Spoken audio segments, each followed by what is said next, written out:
Zjarri i vdekjeprurës në Alpet zvicerane gjatë festës së vitit të ri, 10 të vdekur rreth 100 plagosur.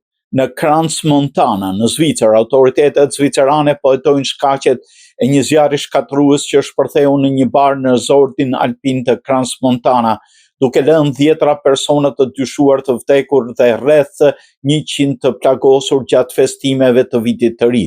Shumica e të lënduarve janë në gjendje të rëndë pasi flakët përfshin lokalin e mbushur plot më pak se 2 orë para mesnate, të së enjtes rreth orës 1:30 bari i La Constellación, i njohur si një nga pikat e natës në resort, u shndrua brenda pak minutash nga një skenë festimi në vendngjarje tek një prej tragjedive më të rënda në Zvicër.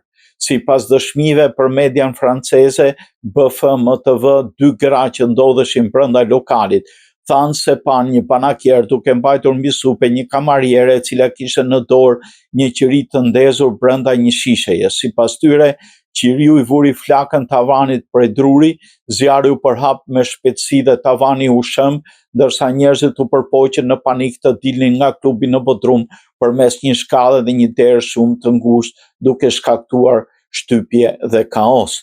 Kjo mund të ketë ndodhur edhe për shkak të shampanjës e cila ishte avulluar në ajër. Një i ri në vendngjarje tregoi se njerëzit thyen dritarët për t'u arratisur nga tymi dhe flakët, disa prej tyre të plagosur rënd. Ai e krahasoi skenën me një film horror. Numri i madh i të lënduarve bëri që njësitë e kujdesit intensiv dhe salët operacionit në spitalin rajonal të arrinin shpejt kapacitetin maksimal, tha Mattia Renal, kreu i qeverisë së kantonit të Valais. Prokuroreja e përgjithshme e Valais, Beatrice Pilou, deklaroi se është ende e herët për përcaktuar shkakun e saktë të zjarrit, por autoritetet kanë përjashtuar mundësinë e ndonjë sulmi. Ekspertët nuk kanë mundur ende të hyjnë në rrënoja për shkak të rrezikut, po punohet për identifikimin e viktimave dhe njoftimin e familjeve. 10 persona dyshohet se kanë humbur jetën, rreth 100 janë të plagosur.